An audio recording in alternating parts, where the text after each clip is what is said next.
आदरणीय साथियों, आप सभी को मेरा सादर नमस्कार। आज देश के संविधान निर्माता डॉक्टर B.R. अम्बेडकर साहब की जन्म जयंती है और मैं अपनी बात उन्हीं के एक कोट से शुरू करना चाहता हूँ। बाबा साहब अम्बेडकर का एक बहुत प्रसिद्ध कोट है, We must stand on our feet and fight as best as we can for our rights। अर्थात हमें खड़े होके हमारे अधिकारों के लिए जब तक हमारे शरीर में शक्ति है, हमारे अधिकारों के लिए लड़ाई लड़नी चाहिए। और आज कांग्रेस पार्टी कर्नाटक में यही कर रही है। जब परसों भारतीय जनता पार्टी के एक कार्यकर्ता ने खुदकुशी करी और खुदकुशी करने से पूर्व अपने डाइंग डिक्लेरेशन में भारतीय जनता पार्टी के कर्नाटक सरकार के कैबिनेट मंत्री ईश्वरप्पा का नाम उन्होंने स्पष्ट रूप से लिखा कि मेरे मृत्यु का जिम्मेवार ये कैबिनेट मंत्री है, इसको कड़ी से कड़ी सजा मिलनी चाहिए। पर आज कर्नाटक की सरकार ने, और मैं परहेज नहीं करूंगा, कर्नाटक की बेशर्म सरकार ने उस ईश्वरप्पा को गिरफ्तार नहीं किया, उस ईश्वरप्पा को कैबिनेट से बाहर नहीं निकाला। गिरफ्तार किया उन्होंने पूर्व मुख्यमंत्री सिद्धरामैया जी को, गिरफ्तार किया उन्होंने कर्नाटक प्रदेश कांग्रेस के अध्यक्ष DK शिवकुमार जी को, गिरफ्तार किया कांग्रेस के महासचिव और हमारे मीडिया के इंचार्ज श्री रणदीप सिंह सुरजेवाला जी को। अरे भाई, गिरफ्तार उस व्यक्ति को करना है जो 40% कमीशन की सरकार का जो उनका ऑपरेटिंग हेड बना हुआ है। और आज जैसा सूत्रों से पता चला है कि प्रधानमंत्री जी ने भारतीय जनता पार्टी के संगठन महामंत्री श्री BL संतोष साहब को बोल दिया, कोई किसी को निकालने की जरूरत नहीं है, किसी को इस्तीफा दिलाने की जरूरत नहीं है, ये सब होता रहता है। हमने 2 दिन पूर्व भी अपनी मांगे रखी थी कि ईश्वरप्पा जो कि मुख्य आरोपी है, उसे कैबिनेट से बर्खास्त कर तुरंत उसको गिरफ्तार किया जाए और पता लगाया जाए कि इस 40% कमीशन के खेल के कौन कौन लाभार्थी है। क्या वो लाभार्थी बेंगलोर में बैठे लोग ही है कि दिल्ली तक उनका लाभ, उस 40% कमीशन की सरकार का लाभ दिल्ली तक बैठे लोगों को मिल रहा है। ये मैं नहीं बोल रहा 40% कमीशन की बात, ये 40% कमीशन की बात कर्नाटक के कॉन्ट्रैक्टर्स एसोसिएशन के मुखिया ने बार बार कहा है कि कर्नाटक में जो भी होता है उसमें सरकार 40% अपना कमीशन रखती है। और एक नई बात आज और जोड़ देता हूं, उन्होंने ये भी कहा कि मुख्यमंत्री कार्यालय अपना 5% का स्पेशल कट रखता है। ये मैं नहीं कह रहा, ये वही कह रहे हैं। पर दिल्ली में बैठी सरकार और कर्नाटक में भारतीय जनता पार्टी की सरकार जो संविधान की शपथ लेके अपना कार्यभार संभालते हैं, आज संविधान की धज्जियां उखेड़ रहे हैं, जब वो एक कैबिनेट मंत्री जो कि डाइंग डिक्लेरेशन में जिसका नाम है उसका उस व्यक्ति को गिरफ्तार नहीं कर रहे, उस व्यक्ति को बर्खास्त नहीं कर रहे, जबकि गिरफ्तार कर रहे हैं कांग्रेस के लोग जो संतोष पाटिल की लड़ाई आज सड़कों पे लड़ रहे हैं।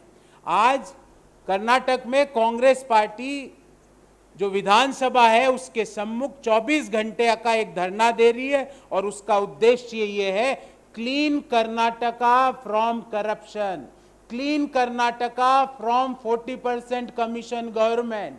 उसके लिए एक धरना अभी दिया जा रहा है। हमारी मांगे हैं और 4 मांगे लेके आया हूं और आज उन लोगों से मांग कर रहा हूं जो संविधान और कानून की अनदेखी करके ईश्वरप्पा को अभी तक अपने कैबिनेट में रखे हुए हैं। उनकी मौन स्वीकृति कर्नाटक और देश को क्या संदेश दे रही है वो देश समझ रहा है। पर हमारी 4 मांगे हैं। नंबर 1, इमीडिएटली ईश्वरप्पा को बर्खास्त करके गिरफ्तार किया जाए। नंबर 2, मुख्यमंत्री बोमई जी ने पुलिस को प्रिवेंशन ऑफ करप्शन एक्ट के तहत मुकदमा दर्ज करने से किस हैसियत से रोका? क्योंकि पीसी एक्ट के अंतर्गत उनको मुकदमा दर्ज करने से के लिए रोका गया। तो उनको क्यों रोका गया? मुख्यमंत्री जी, आपने संविधान की धज्जियां क्यों उड़ाई, उसका ब्यौरा दीजिए। नंबर 3, जो संतोष पाटिल जिन्होंने इस भ्रष्टाचारी सरकार से तंग आके, क्योंकि संतोष पाटिल भी एक कॉन्ट्रैक्टर थे, इस भ्रष्टाचारी 40% कमीशन कर्नाटक की सरकार से तंग आके खुदकुशी की, उस संतोष पाटिल के परिवार को इमीडिएटली 1 करोड़ रुपए का मुआवजा और उनके परिवार के एक व्यक्ति को कर्नाटक सरकार में नौकरी दिलाने का अपॉइंटमेंट लेटर जारी किया जाए। नंबर 4, क्यों मुख्यमंत्री जी और देश के प्रधानमंत्री जी ईश्वरप्पा को डिफेंड कर रहे हैं? क्या रिश्ता है आपका ईश्वरप्पा को बचाने का? ऐसा आपकी क्या पोल ईश्वरप्पा जी खोल देंगे जिसके कारण आज दिल्ली में बैठी सरकार और बेंगलोर में बैठी सरकार ईश्वरप्पा को डिफेंड कर रही है? उसका कारण हमें बताया जाए। हम चाहते हैं कि जो संतोष पाटिल, जो कि लॉर्ड भगवान बासवन्ना के सुपुत्र थे, उस संतोष पाटिल के परिवार को न्याय मिले और कर्नाटक की जो 40% कट सरकार, कमीशन सरकार, जो जिसमें 5% स्पेशल कमीशन मुख्यमंत्री कार्यालय रखता है, उस सरकार को जांच हो। मैंने 2 दिन पूर्व भी कहा था कि सुप्रीम कोर्ट के सिटिंग जज की निगरानी में जांच हो और देश को पता चले कि ये कर्नाटक की सरकार ने पिछले 4 साल के कार्यकाल में किन किन लोगों को, किन किन ठेकेदारों को खुदकुशी के लिए विवश किया, किन किन ठेकेदारों से 40% 45% की वसूली की, वो उनका ब्यौरा देश के सामने आए। तो ये 4 मांगे हैं। इन 4 मांगों को लेकर विधानसभा के सामने बेंगलोर में 24 घंटे का यज्ञ हमारा चल रहा है और उसका उद्देश्य एक ही है कि हम कर्नाटक को करप्शन फ्री सरकार, 40% कमीशन फ्री सरकार देना चाहते हैं और कर्नाटक के लोगों को बताना चाहते हैं कि ये 40% कमीशन के खेल में कौन कौन लोग तो लिप्त है और कौन कौन लोग लाभार्थी है। साथियों, if you want I can brief you in English also.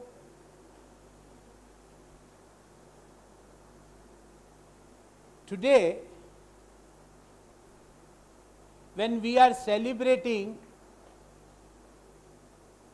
the Jayanti of Dr. B.R. Ambedkar Sahab, and I would like to start my special briefing with the quote of Ambedkar Sahab, that we must stand on our own feet and fight as best as we can for our rights.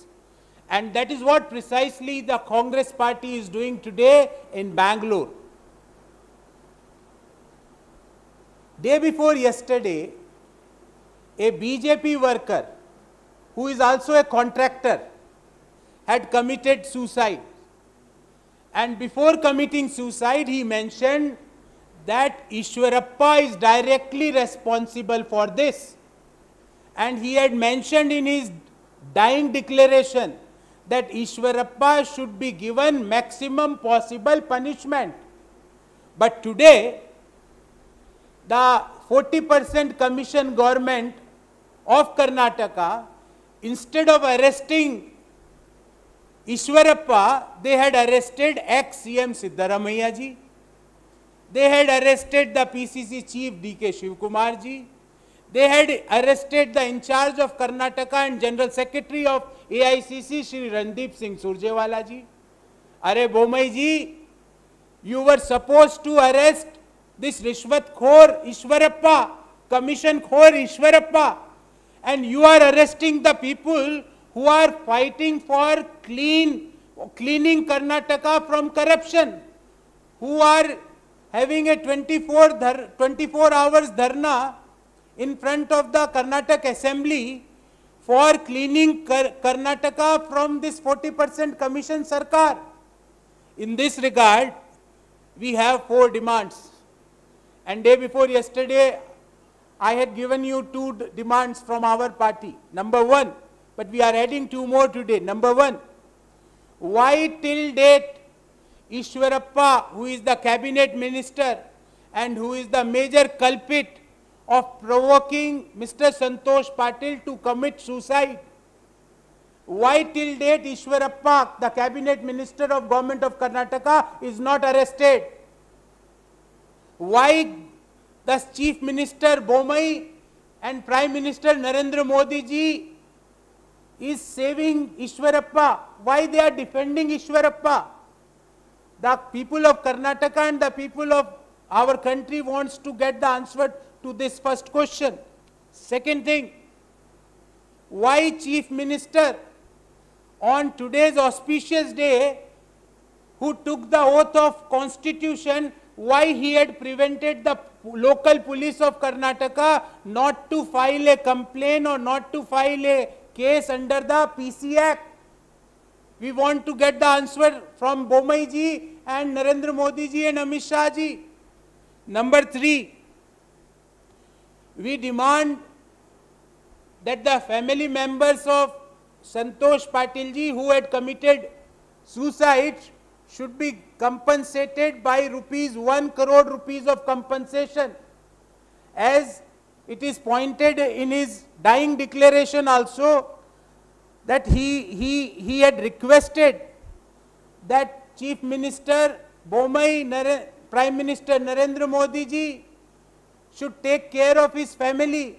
Now we are taking his demand further, but Chief Minister and Prime Minister is not giving answer to this. We demand 1 crore rupees compensation for the family members of Ishwarappa ji, for the family members of Santosh Patil ji.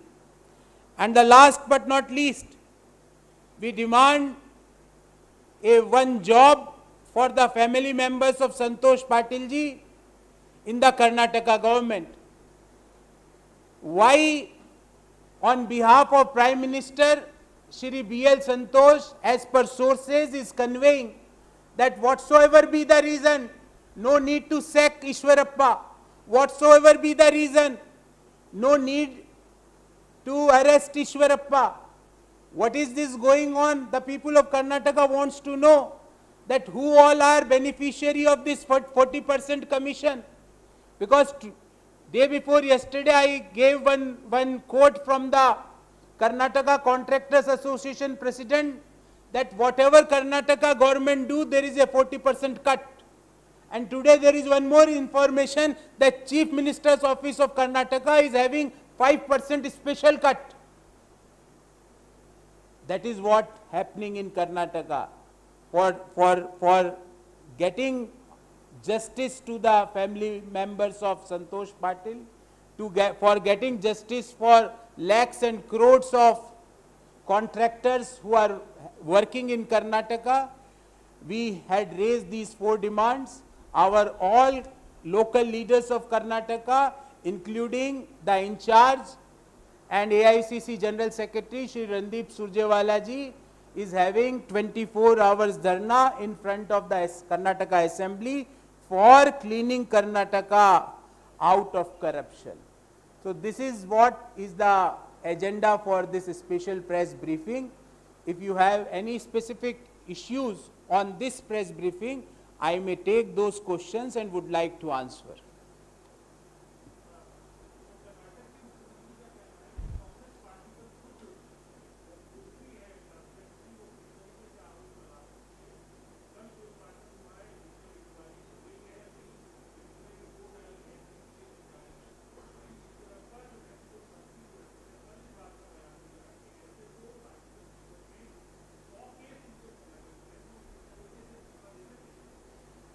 Eshwarappa से मैं एक ही सवाल पूछना चाहूँगा।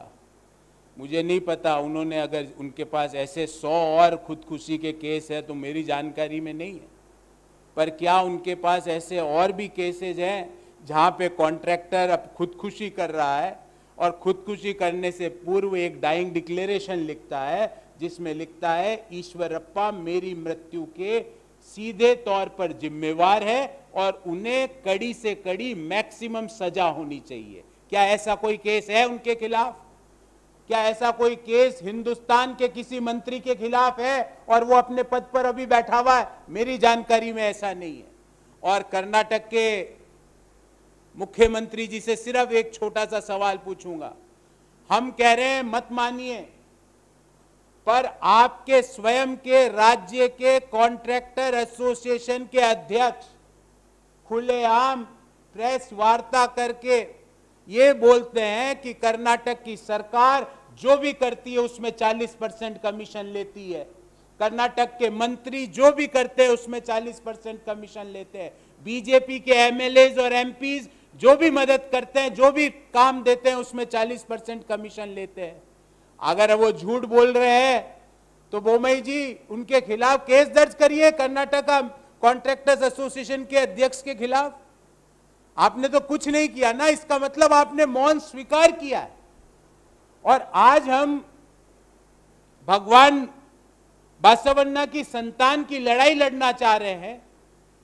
हम उस संतोष पाटिल की लड़ाई लड़ना चाह रहे हैं जो भारतीय जनता पार्टी का कार्यकर्ता था, और वो लिखता है खुले तौर पर कि मेरी मृत्यु का अगर कोई जिम्मेवार है तो ये कैबिनेट मिनिस्टर जिसका नाम ईश्वरप्पा है, और इसे कड़ी से कड़ी सजा मिलनी चाहिए। अब मेरा ये सवाल है उनसे कि क्या मंत्री के पद पर रहते हुए एक मंत्री जिसके खिलाफ पुख्ता डाइंग डिक्लेरेशन है, उन्हीं के पार्टी के एक व्यक्ति ने खुदकुशी करने से पूर्व उसका नाम लिया है, क्या वो मंत्री अपने पद पर रहते हुए क्या न्यायिक जांच हो सकती है? क्या किसी तरह की बिना भेदभावपूर्ण पक्षपातपूर्ण जांच हो सकती है? आप किसी भी न्याय की दंड संहिता में इसका जवाब ढूंढ लीजिए। जिस व्यक्ति के खिलाफ इतना बड़ी एविडेंस है, वो व्यक्ति अपने पद पर रहेगा तो क्या उसके खिलाफ जांच हो सकती है? बोमई जी, भारतीय न्याय व्यवस्था में तो मैंने ऐसी व्यवस्था नहीं देखी। आप क्यों पुलिस को रोक रहे हो कि पीसी एक्ट के अंतर्गत मुकदमा दर्ज ना हो? क्यों प्रधानमंत्री जी भारतीय जनता पार्टी के संगठन महामंत्री जी को एज पर सोर्सेज ये कहते हुए भेज रहे हैं कि उनको बोल दो बोमई जी को चिंता ना करे, कुछ भी हो जाए, ना तो बर्खास्त करे ना उस व्यक्ति को गिरफ्तार करे। जब आपके स्वयं के कार्यकर्ता की ये दुर्दशा है तो आम कन्नडिगास की क्या हालत होगी आप सब लोग समझ सकते हैं, सोच सकते हैं।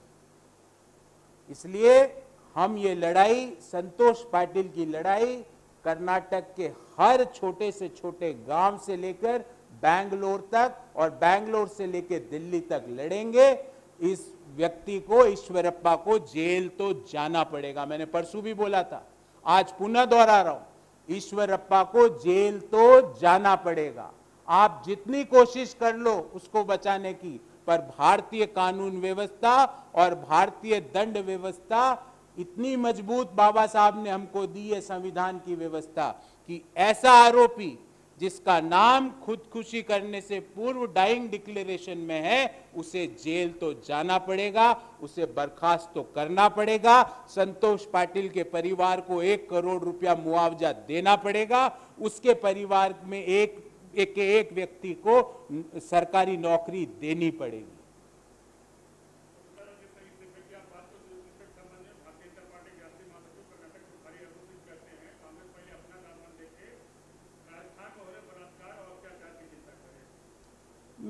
ये मुझे लगता है अरुण सिंह जी को आपने ये पूरी घटना पता है, उन्हें ये वो क्या बोल रहे हैं। मैं कह रहा हूं एक व्यक्ति खुदकुशी कर रहा है और खुदकुशी करने से पूर्व ये व्यक्ति बोल रहा है कि कर्नाटक सरकार का मंत्री ईश्वरप्पा जिम्मेवार है, और वो कह रहे हैं कि आप राजस्थान सरकार को देखो। ये कोई तर्क हुए? मुझे समझ में नहीं आया। Is Arun Singh ji is aware of what happened in Karnataka? Had he been aware of? I don't think he's aware of, because if he is making these kind of statements, he might not be aware कि a BJP worker had committed suicide, and in his suicide note he had mentioned that Ishwarappa, who is the Rural Development and Panchayati Raj Cabinet Minister in Government of Karnataka, is directly responsible for his committing suicide, and he should be given maximum punishment. This is not my demand. This is what Santosh Patil, who is the BJP worker and who happens to be the contractor in Karnataka, before committing suicide, he had declared this in his dying declaration. आप उनको वापस ये बताना और बोलना, अरुण सिंह जी अपनी चिर निद्रा से बाहर आइए और मुद्दे को समझ के बात कीजिए। मुद्दा क्या और आप बोल क्या रहे हो? कोई बोल रहा है करप्शन हो रहा, अरे भाई आपका व्यक्ति, स्वयं पार्टी का व्यक्ति मरने से पूर्व आपके मंत्रियों का नाम लिख रहा है और कह रहा है कि इसकी वजह से मैं खुदकुशी कर रहा हूं। ये सीधे तौर पे मंत्री जिम्मेवार है, पर मंत्री को बचाने के लिए कर्नाटक और दिल्ली की पूरी सरकार जुटी हुई है। उसके परिवार को मुआवजा नहीं देना है, जिस व्यक्ति के कारण उसने खुदकुशी करी उसको गिरफ्तार नहीं करना है, उसके खिलाफ केस पीसी एक्ट के अंतर्गत केस नहीं दर्ज करवाना है। फिर पुनः बोलता हूं, क्योंकि हम सब लोग महात्मा गांधी, डॉक्टर BR अम्बेडकर के अनुयायी, और उन्होंने ऐसा स्ट्रांग संविधान दिया है कि ऐसे व्यक्ति जिन्होंने एक व्यक्ति को खुदकुशी करने पर मजबूर किया है, उसे बर्खास्त होना पड़ेगा और उसे जेल जाना पड़ेगा। ये मैं आपको आज पुनः दोहराता हूं। Thank you.